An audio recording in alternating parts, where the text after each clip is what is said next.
마약 검사, 뭐 마약 수사한답시고 사복 입은 경찰들이 속속 들어가 있어서 제대로 이 참사를 막지 못했다 뭐 이런 얘기가 나온 상황이었는데 이 결과물을 이제는 얼토당토 않게 극우 유튜버들이 방송에서 떠든 얘기를 가지고 음모론으로 대통령이 얘기를 하는 거잖아요. 본인들 책임 하나도 없다 그러고. 근데 대통령실에서는 이거가 멋대로 뭐 왜곡했다, 갠탄스럽다 그렇지 않다 뭐 이런 얘기는 뭐 얘기를 당연히 그렇게밖에 말할 수 없겠죠. 거기다 대고 네 말이 맞아. 내가 그렇게 생각했어. 그렇게는 안 이렇게 할 수는 없잖아요. 네. 그러니까 어떻게 보세요? 박정훈 수단장 갖다 망상으로 몰아가려고 했었잖아요. 그렇죠. 지금 말하는 거 대통령이 망상에 빠져 있는 거잖아요. 이태원 참사 같은 경우도 여기 말대로 특정 세력에 의해서 유도되고 조작된 사건이다. 그러니까 어떤 의도를 가지고 정권을 공격하기 위해서 하는 거다.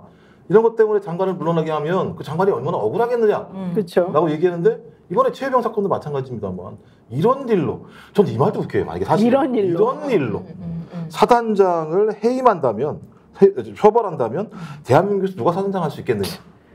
아니 풍선 못 먹었다고도 보직해임 시키는 판인데 이런 일이라니요. 우리의 20살 장병이 나라를 지키러 왔다가 말도 안 되는 지시에 의해서 죽어간 사건을 이런 일로 생각하는 이게 그야말로 망상인 거죠. 대통령이 망상에 빠져 있는 거였다. 그리고 지금도 여전히 헤어나오지 못하고 있다라고 스스로 자인하는 꼴이죠. 너무 유튜브를 많이 보는 거예요. 그쪽 편 유튜브를. 그렇지 않아요? 왜냐면 거기서 나온 사람들이 그냥 막 떠든 얘기를 사실은 대통령이 이렇게 하고 있는 거거든요. 이거 너무 심각한 위기 아닙니까? 그러니까 이 시점에는 이미 농성하는 유족들한테 극우 유튜버들이 쫓아가서 막말 방송을 할 시점입니다. 맞아요. 폭력적으로 행동하고 그랬었죠. 그럴 그렇죠. 예, 아주 뭐 반인륜적인 행동이 서슴지 않았던 거고 그 무렵에 자유총연맹 사무총장은 그 극우 유튜버 출신입니다. 맞아요. 그런데 아주 말이 아니라 이 사람은 혐오 행동까지 했어요. 근데 차마 방송에서 내 입으로 옮기기 정도 힘들 그럴 필설로 얘기할 수 없는 만행이었습니다. 거기에 윤석열 대통령이 이듬해 가가지고 공산 전체주의와의 싸움에 여러분들이 앞장서 달라고 했던 시기고 이때가 아마 이 어떤 극우 이데올로기의 대통령이 거의 가장 절정을 향해 치닫던 그게 이제 최상병 사건 때까지 그대로 이어지고 있었어요. 그러니까 이분이 보기에는 모든 게 어떤 한국의 기존 정치 체제라든가 야당이라든가 시민단체 또는 유튜버라든 게 나를 어떤 거 포위해서 어떤 그냥 공산 전체 세력으로 실제로 보인다니까요. 이런 맥락으로 얼마나 그때 많은 말을 쏟아냈습니까? 그러니까 만약에 대통령이 당시에 이런 이야기를 했다면 이건 이제 김진표 전 국회의장의 자기 자서전의 주장일 뿐이지만 여하튼 그런 이야기를 했다면 얼마나 기가 막힌 일이에요. 그러니까 김진표 전 의장도 그렇게 얘기를 하잖아요. 대통령의 입에서 한나라의 대통령의 입에서 그런 얘기가 술술 나온다는 걸 나는 믿을 수가 없었다. 아니, 이렇게 얘기를 하고. 김진표 의장님을 국방위도 하면서 술도 많이 먹어보고 옛날에 노무현 대통령 때 같이 인수위에도 같이 있었어요. 제가 인수위 전문위원이고 그분이 이제 인수위원이었잖아요. 물론 분과는 다르지만. 그런데 여러 차례 겪어보는데 이분은 남의 말 나쁘게 하는 성격이 아니라 좋은 게 좋다 그래서 오히려 욕먹는 사람이에요. 스타일이. 뭐 부자 세금, 세금 깎아줘야지. 대통령 체면 세워줘야지. 종교인 과세하면 안 되지. 종교인 과세하면 안 되지. 맞아. 그러니까 내가 이분하고 그리고 해외 출장도 이렇게 같이 가보고 하면은 사실 사람들한테 모진말을 못하고 굉장히 좋은 게 좋다고 해서 가끔 의심받는 경우가 많아요. 그러다 이번에 욕 뒤지게 얻었거든요. 맞아. 그런데 이분이 회고록에서 대통령을 상대로 이런 왜곡 발언 안 합니다. 이 양반 성격에. 그리고 꼼꼼한 재경부의 엘리트 출신이라 가지고 이런 어떤 기록물이 얼마나 철저한데 이 양반이. 그런데 뭘 왜곡했다는 거요. 그때가 실제 그런 판이었는데. 아유 넘어갑니다. 너무 부끄러워요. 솔직히. 부끄럽습니다. 김종대 의원님.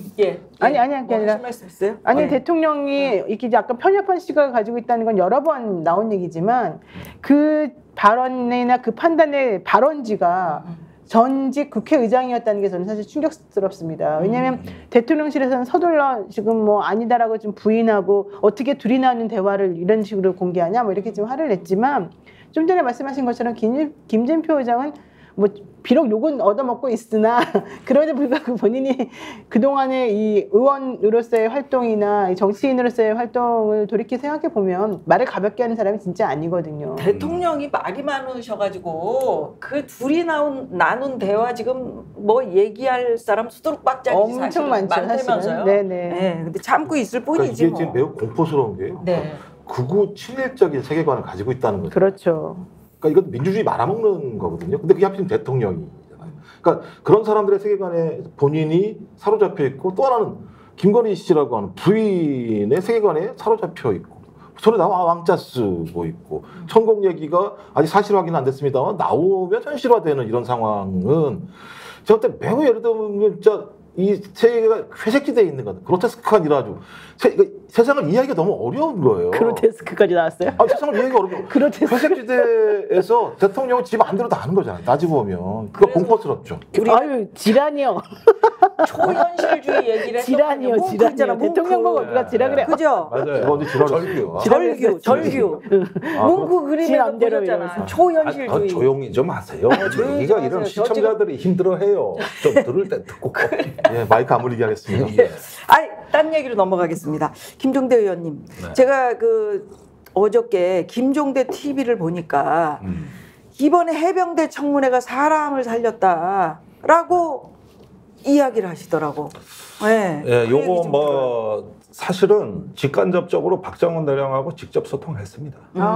그랬는데 청문회 전에 제가 어디 다른 유튜브에서 영상 편지를 띄웠어요. 네. 국민들이 당신을 아무리 지지하고 박 대령에게 아무리 그래도 내일 청문회 나와서 조직의 치부를 말해야 되는 당신한테는 누구도 위로가 안 된다.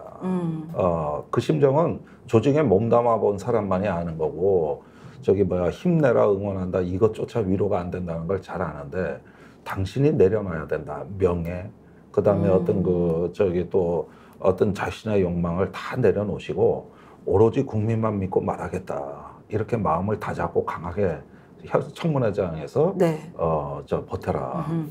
그런데 그 전달 봤대요. 거의 이분이 지금 할 일이 없어져 갇혀 지내기 때문에. 그렇지. 면벽수처럼 하고 계시다며. 면벽자요. 그랬는데 거기는 유튜브 볼 일밖에 없나 봐. 그래가지고 제일 많이 봐.